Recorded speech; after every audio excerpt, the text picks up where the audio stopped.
بسم اللہ الرحمن الرحیم۔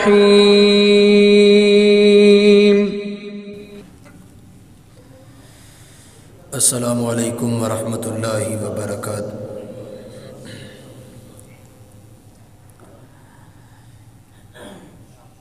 الحمد للہ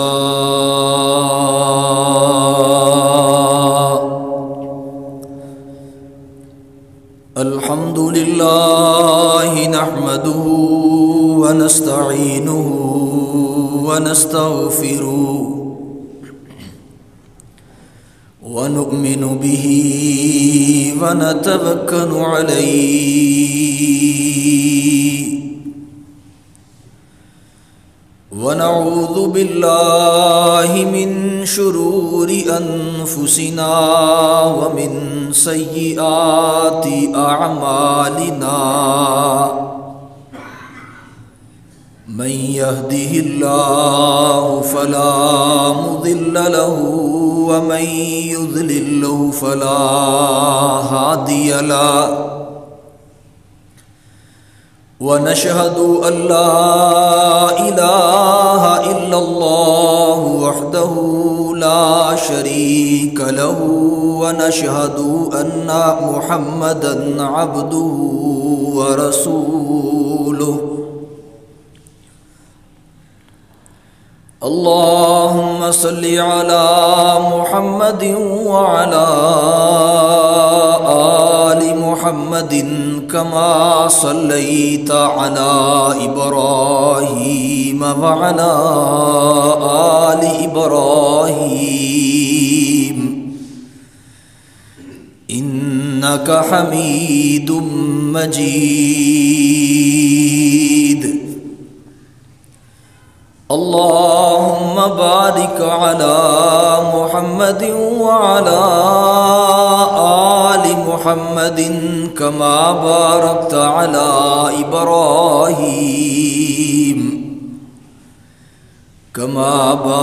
على إبراهيم وعلى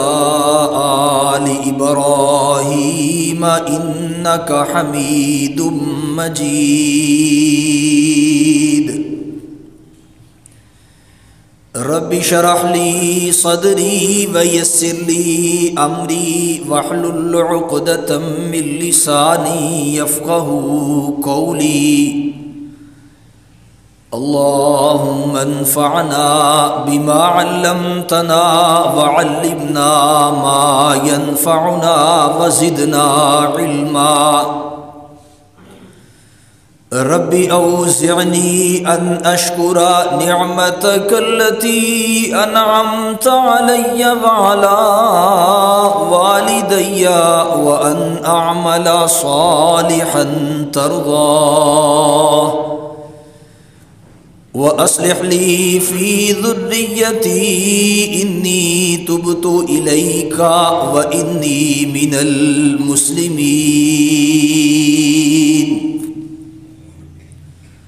اما بعد فإن خير الحديث كتاب الله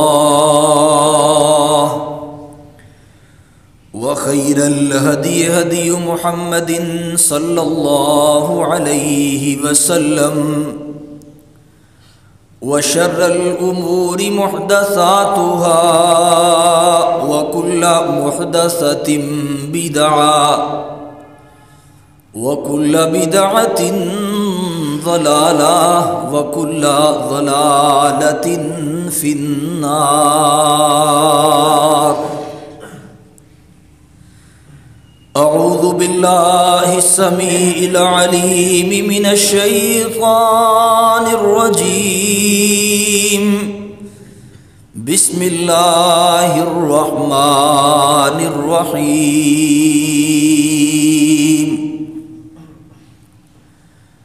ومن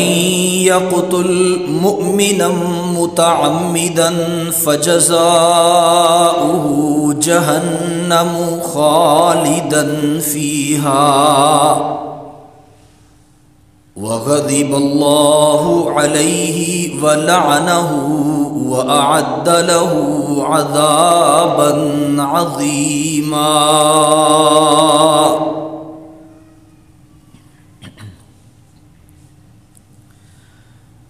حضرات،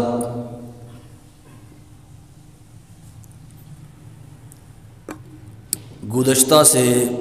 پیوستہ خطبہ جمعہ کے اندر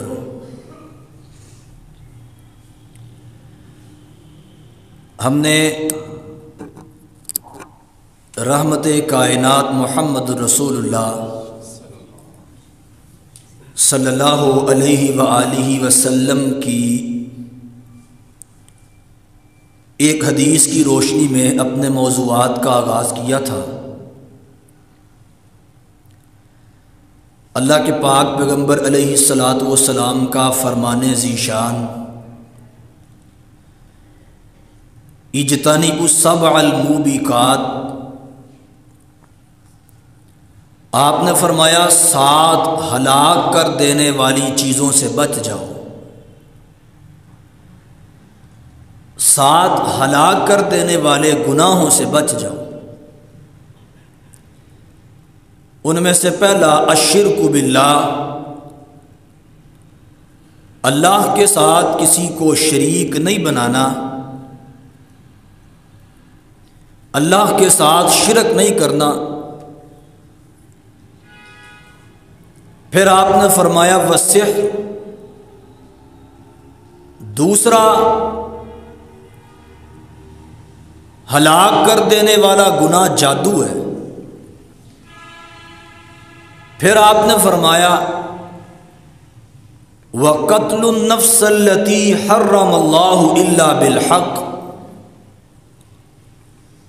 ہلاک کر دینے والی چیزوں میں، ہلاک کر دینے والے گناہوں میں تیسری چیز اور گناہ یہ ہے کہ کسی مسلمان کو ناحق قتل کر دینا۔ وَأَكْلُ الرِّبَا،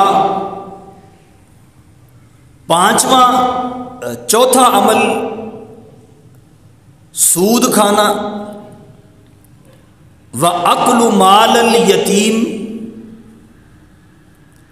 پانچواں عمل، پانچواں گناہ، پانچویں چیز یتیم کا مال کھانا۔ وَالتَّوَلِّي يَوْمُ الزَّحْفِ، چھٹا گناہ یہ ہے میدان جنگ سے پیٹ پھیر کے بھاگ جانا۔ وَقَذْفُ الْمُحْصَنَاتِ الْمُؤْمِنَاتِ الْغَافِلَاتِ،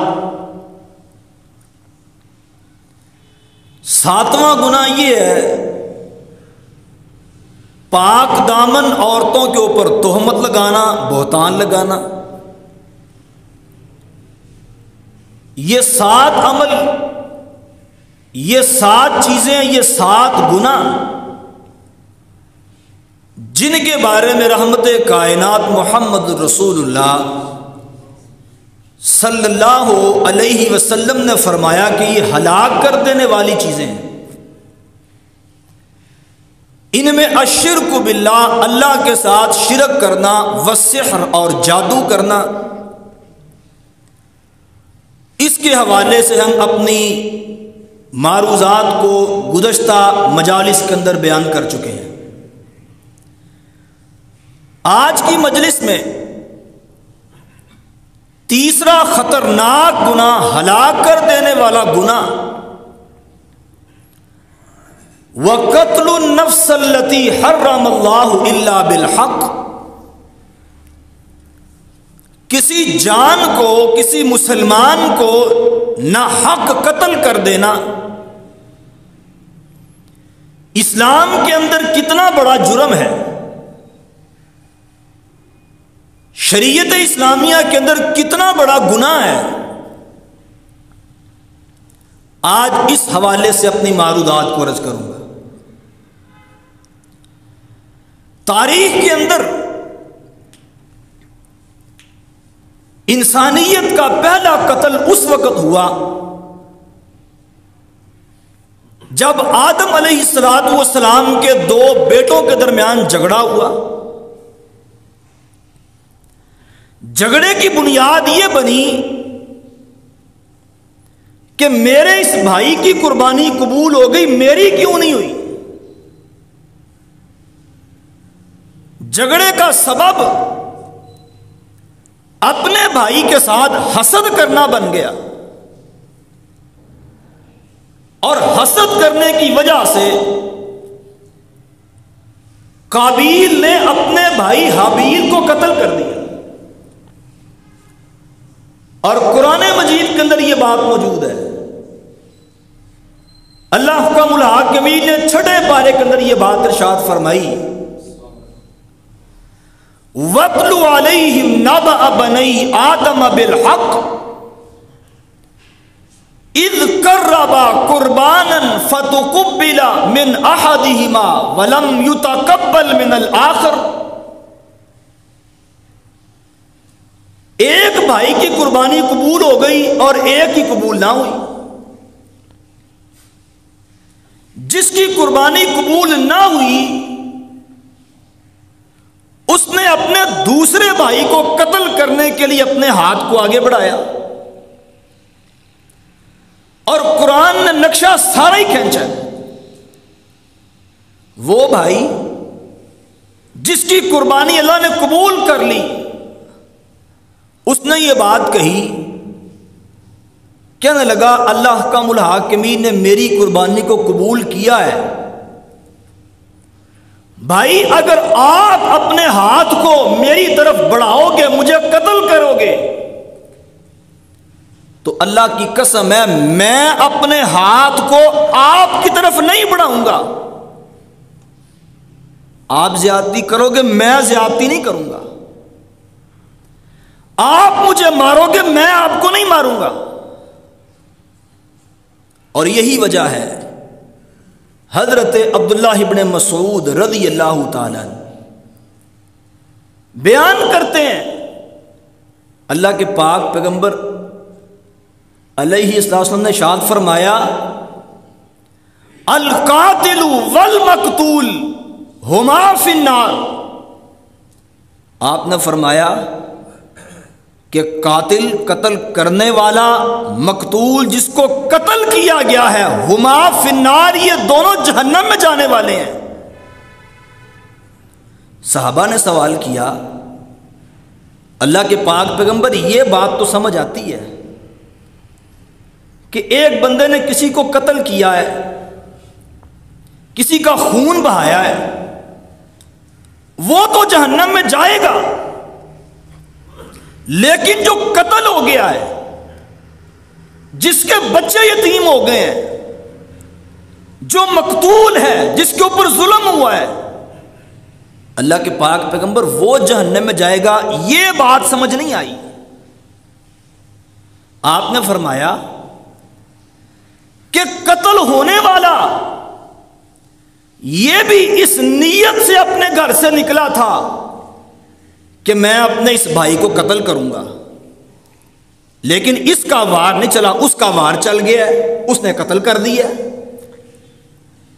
نیت اس کی بھی یہی تھی کہ میں نے اس کو قتل کرنا ہے، لیکن اس کا وار نہیں چلا، وار دوسرے کا چل گیا۔ اسی لیے آپ نے فرمایا کہ قتل کرنے والا اور قتل ہونے والا یہ دونوں جہنم میں جانے والے ہیں۔ آدم کے بیٹوں سے ہمیں یہ نصیحت ملتی ہے کہ اگر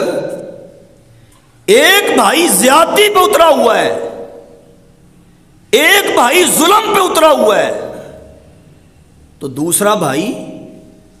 وہ اپنے دل میں اپنے مسلمان بھائی کے لیے غلط جذبات اور غلط خیالات نہ رکھے۔ اگر صبر کرے گا، اللہ حکم الحاکمین نے اس کے لیے جنت کو تیار کیا ہوا ہے۔ آج کے اس پرفتن دور میں کہ جہاں پر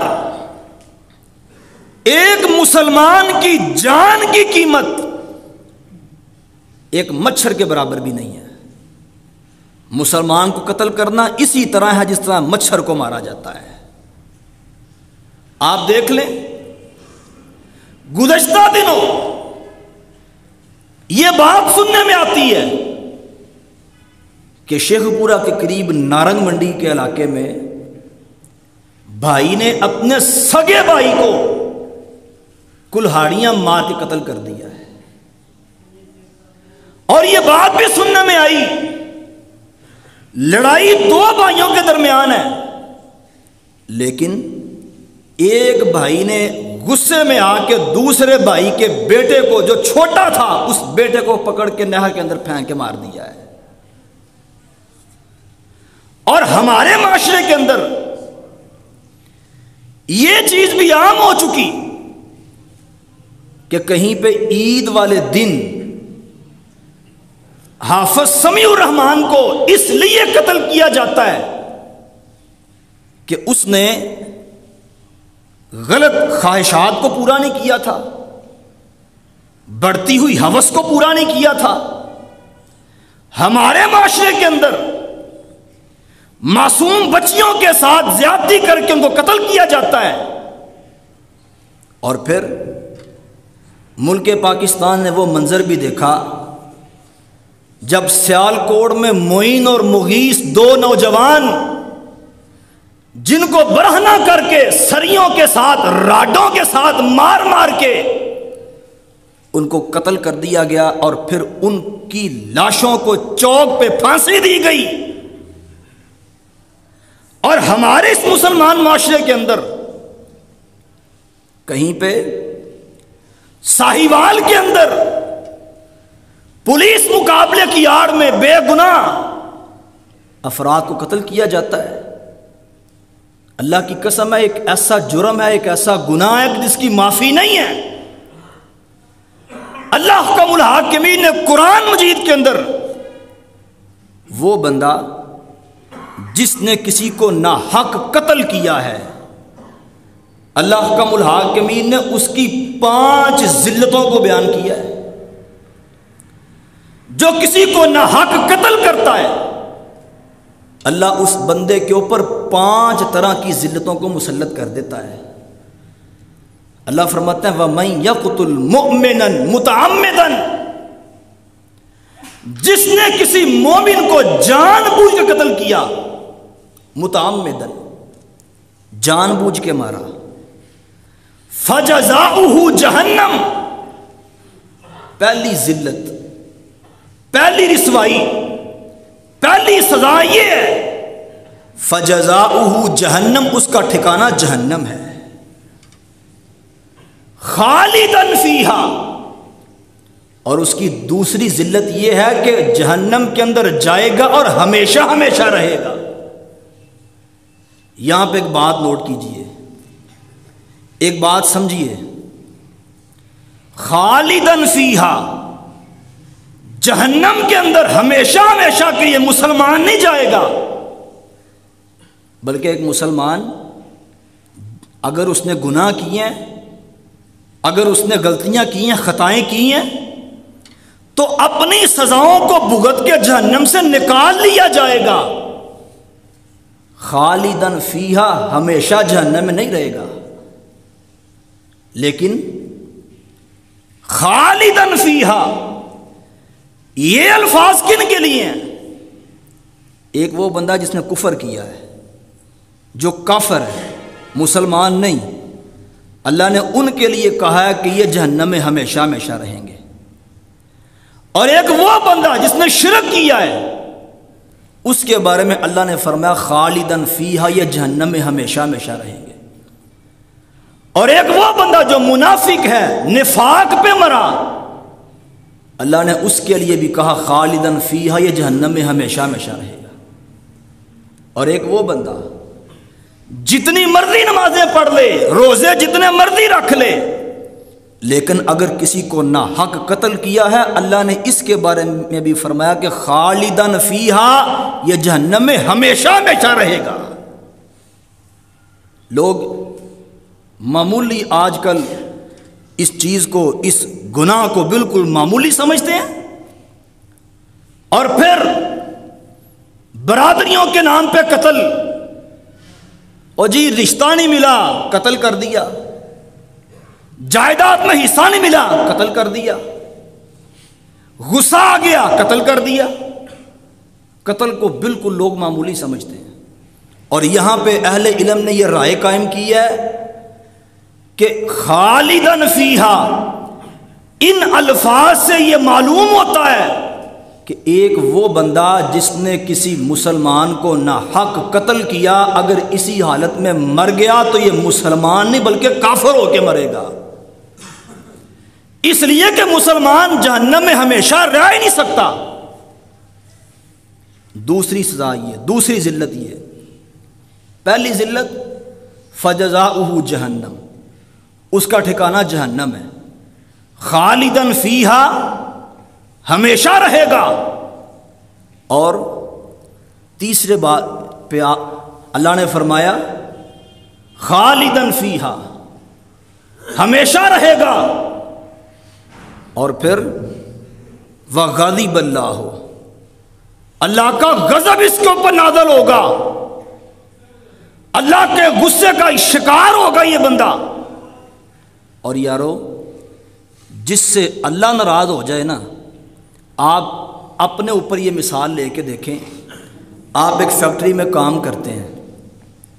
اور فیکٹری کا مالک وہ آپ سے ناراض ہو جائے، یا آپ کے اہل علاقہ محلے دار آپ سے ناراض ہو جائیں، کوئی آپ سے کلام نہ کرے، بات چیت نہ کرے، تو زندگی آپ کے لیے تنگ ہو جاتی ہے۔ اگر فیکٹری کا مالک آپ سے ناراض ہو جائے تو ظاہری بات ہے اس فیکٹری کے اندر آپ کا رہنا مشکل ہو جائے گا۔ اور جس سے اللہ ناراض ہو جائے، جس کے اوپر اللہ کا غصہ نازل ہو جائے، جس کے اوپر اللہ کا غضب نازل ہو جائے، اس بندے کی بدقسمتی اور کیا ہو سکتی ہے۔ اور پھر اللہ حکم الحاکمین نے فرمایا وَأَعَدَّ لَهُ عَذَابًا عَظِيمًا، اس بندے کے لیے ایک رسوائی، ایک بربادی، ایک سزا یہ ہے کہ اللہ حکم الحاکمین نے اس کے لیے بہت بڑا عذاب تیار کیا ہوا ہے۔ آگے بڑھیے۔ رحمت کائنات محمد رسول اللہ صلی اللہ علیہ وسلم، آپ کعبے کا طواف کر رہے ہیں، اور طواف کے دوران حضرت عبداللہ ابن مسعود رضی اللہ تعالیٰ یہ بھی آپ کے ساتھ ہیں۔ اللہ کے پاک پیغمبر نے اپنے ساتھی حضرت عبداللہ کو مخاطب کر کے یہ بات کی، عبداللہ یہ کعبہ ہے، اس کعبہ کی بڑی حرمت ہے، اس کعبہ کی بڑی عظمت ہے، اس کعبہ کی بڑی شان ہے، اس کعبہ کا بڑا مقام ہے، لیکن یاد رکھ لو ایک مسلمان کی عزت، اس کی آبرو اس کعبہ سے بھی زیادہ ہے، مسلمان کی عظمت اس کعبہ سے بھی زیادہ ہے۔ آج اگر کسی کے پاس کعبہ کے ساتھ لگا ہوا غلاف کعبہ کا چھوٹا سا ٹکڑا اگر وہ اس کو تھما دیا جائے نا، وہ اس کو چومتا ہے، اپنے پاس سنبھال کے رکھتا ہے، اس کی تکریم کرتا ہے، عزت کرتا ہے، لیکن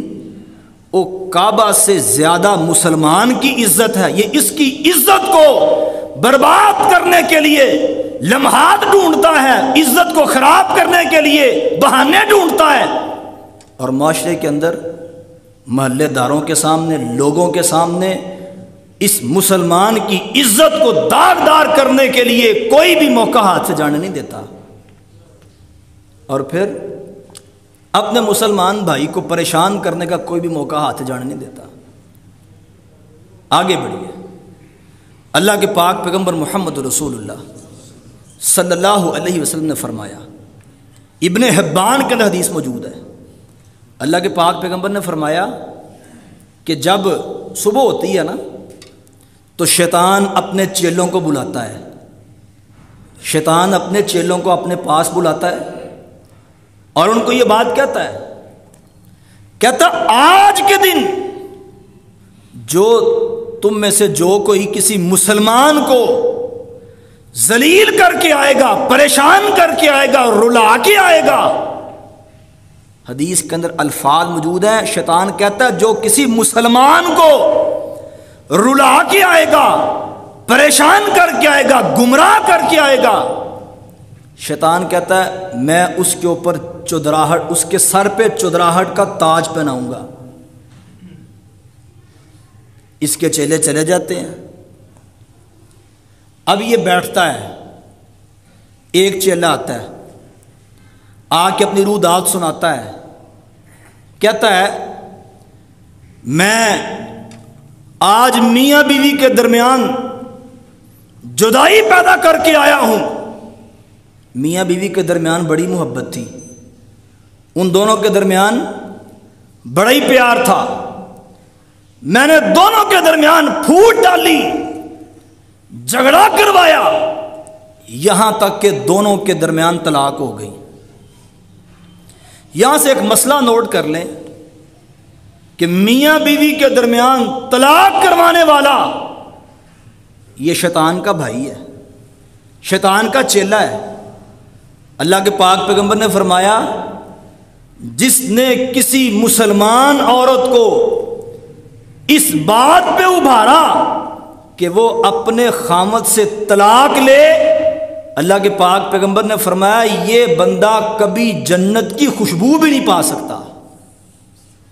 حالانکہ جنت کی خوشبو آپ نے فرمایا 500 سال کی مسافت دور تک آ رہی ہوگی،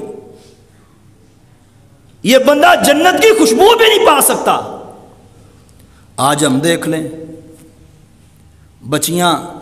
معاملات میاں بیوی کے درمیان ہو ہی جاتے ہیں، لیکن بجائے اس کے معاملات کو سدھاریں، مسئلے کو حل کریں، ہم جناب اور زیادہ اچھالتے ہیں،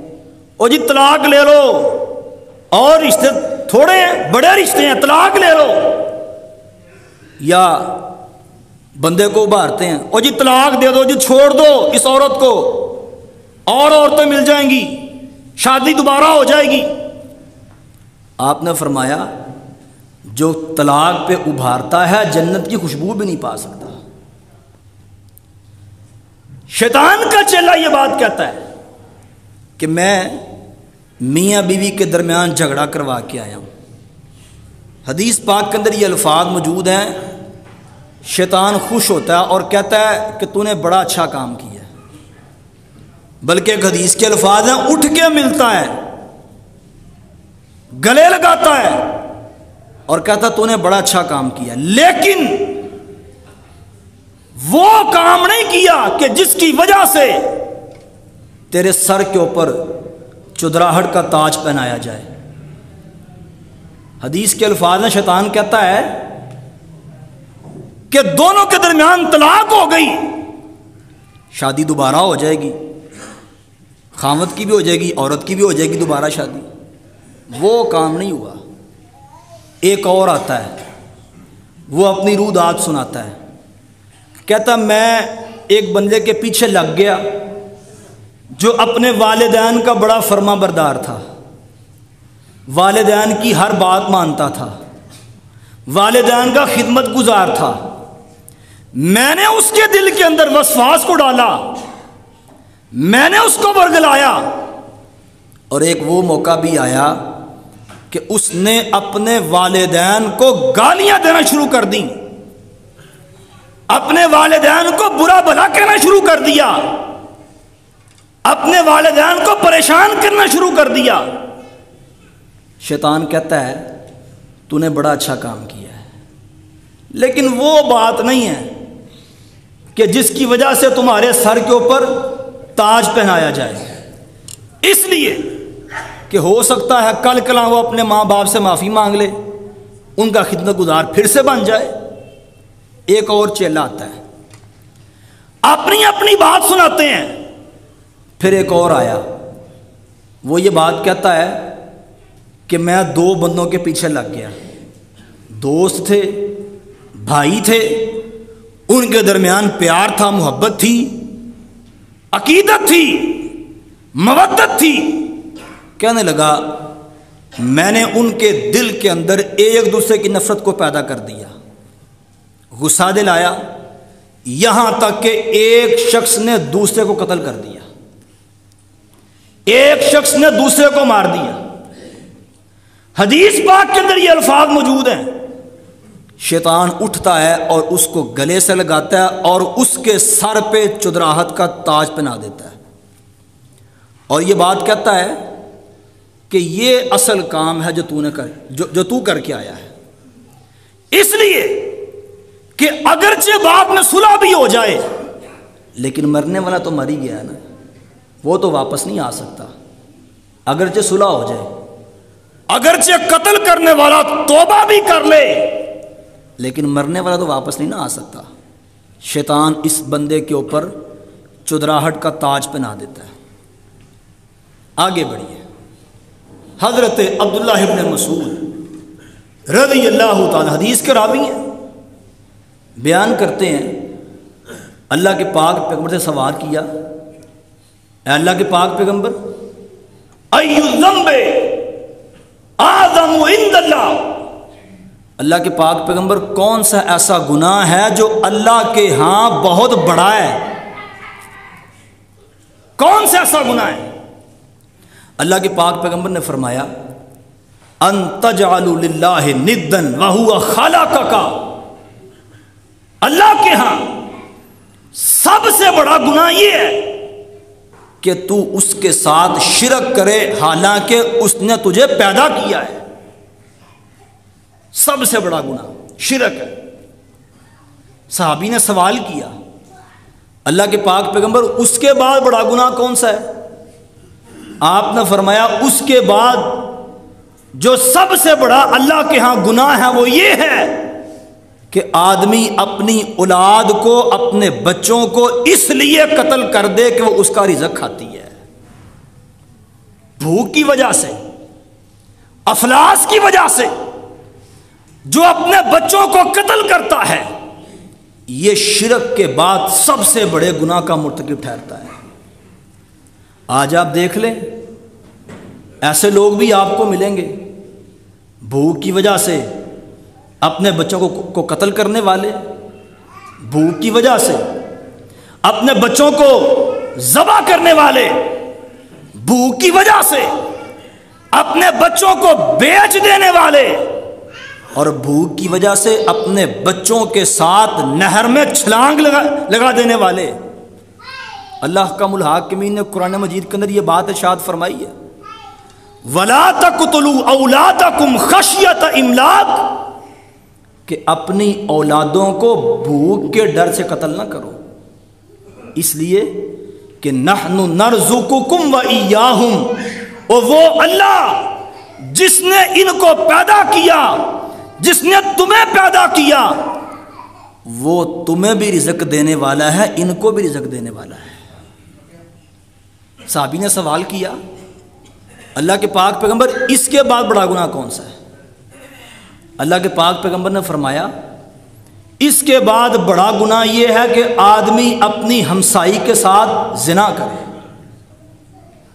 اپنی ہمسائی کے ساتھ بدفعلی کرے، بدکاری کرے۔ اللہ کا الحاکمین کے ہاں یہ تیسرا بڑا گناہ ہے۔ آج اپنے معاشرے کے اندر دیکھ لیں ایسے عناصر بھی موجود ہیں جو اپنے ہمسایوں کو بھی معاف نہیں کرتے، اپنی ہمسائی کے ساتھ بدفعلی زنا کرنے والا۔ اللہ کے پاک پیغمبر نے فرمایا تیسرے بڑے گناہ کا مرتکب ٹھہرتا ہے۔ اور قتل کی بات ہو رہی تھی، رحمت کائنات محمد رسول اللہ صلی اللہ علیہ وسلم نے ارشاد فرمایا لوگو تم اپنے مسلمان بھائی کی طرف کسی ہتھیار کا اشارہ بھی نہیں کرنا، اپنے مسلمان بھائی کی طرف ہتھیار کا اشارہ بھی نہیں کرنا کہ کہیں ایسا نہ ہو شیطان تمہیں ورگلائے اور تم اپنے بھائی کو قتل کر دو اور اللہ کا الحاکمین کے ہاں تم مجرم ٹھہرو۔ آپ نے اشارہ کرنے سے بھی منع فرمایا، اور یہاں تک کہ اللہ کی پاک پیغمبر کا ایک فرمان ہے، اور سچی بات ہے ایسا فرمان کہ جس کو سن کے رونگٹے کھڑے ہو جاتے ہیں۔ آپ نے فرمایا کہ اگر ایک مومن کے قتل کے اندر زمین کی تمام مخلوقات ملوث ہوں اور آسمان کی تمام مخلوقات ملوث ہوں، ایک مومن کے قتل کرنے میں زمین کی تمام مخلوقات یا آسمان کی تمام مخلوقات شریک ہوں، اور آگے آپ نے فرمایا اگر ایک مومن کو قتل کرنے کے مشورے میں زمین کی تمام مخلوقات، قتل کیا نہیں بلکہ مشورے میں شریک ہیں، آپ نے فرمایا زمین کی تمام مخلوقات، آسمان کی تمام مخلوقات اگر ایک مومن کے قتل کے مشورے کے اندر شریک ہیں تو اللہ احکم الحاکمین اس مومن کے قتل کے بدلے میں زمین کی اور آسمان کی تمام مخلوقات کو جہنم کے اندر پھینک دے گا۔ اتنا بڑا جرم، اتنا بڑا گناہ۔ اور اللہ احکم الحاکمین نے فرمایا کہ وہ آدمی جس نے ایک بندے کو قتل کیا ہے، جس نے ایک انسان کو قتل کیا، فَكَأَنَّمَا قَتَلَ النَّاسَ جَمِيعًا، وہ اسی طرح ہے جس طرح اس نے پوری انسانیت پوری کائنات کو قتل کیا ہے۔ اور ایک پتہ کی بات، اللہ احکم الحاکمین کے پاک پیغمبر علیہ الصلاۃ والسلام، آپ کا چچا مسلمان نہیں تھا لیکن آپ نے اس کے خلاف تلوار نہیں اٹھائی۔ حضرت نوح علیہ السلام کا بیٹا کافر تھا لیکن آپ نے اپنے بیٹے کو قتل نہیں کیا۔ نبی ابراہیم کا باپ کافر تھا، آپ نے اپنے باپ کو قتل نہیں کیا، آپ نے اپنے باپ کو مارا نہیں ہے۔ یہاں سے یہ بات معلوم ہوتی ہے کہ اگر اپنے رشتہ دار جو مسلمان نہیں ہیں، غیر مسلم ہیں، اور ان کو قتل نہیں کیا تو پھر آج ہم اپنے مسلمان بھائی کو اپنی خواہشات کو پورا کرتے ہوئے اس کو قتل کیوں کرتے ہیں؟ اور پھر معاشرے کے اندر ایسے عناصر بھی موجود ہیں۔ وہ آدمی جو اپنے باپ کی خدمت نہیں کرتا، جو اپنے باپ کا نافرمان ہے، اپنے والدین کا گستاخ ہے،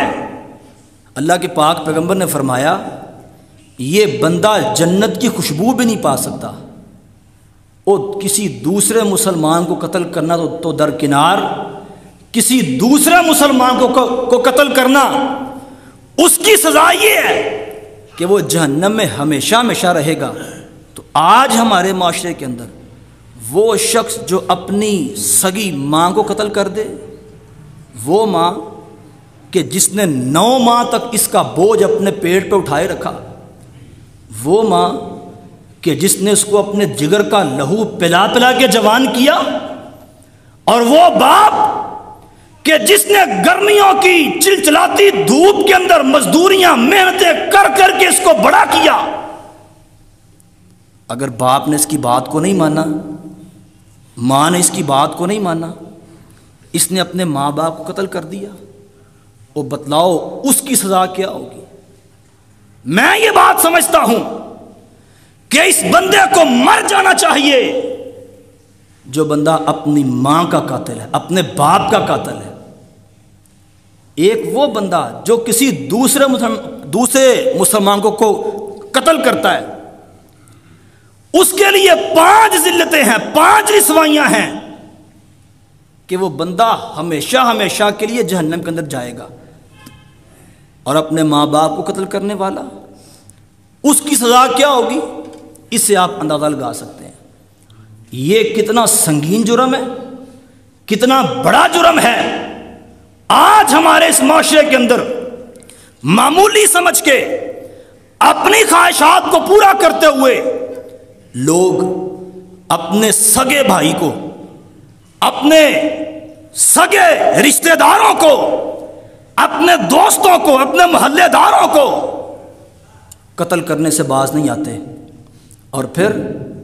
اللہ احکم الحاکمین کے پاک پیغمبر کا فرمان کہ یہ ہلاک کر دینے والا گناہ ہے، یہ تباہ و برباد کر دینے والا گناہ ہے۔ جاؤ پورے معاشرے کے اندر آپ دیکھ لو، جو بندہ قاتل ہے نا، اس کے پاس جتنا مرضی مال ہو نا، سکون نہیں ہے، اس کو سکون نہیں ملتا۔ جتنا مرضی مال ہو،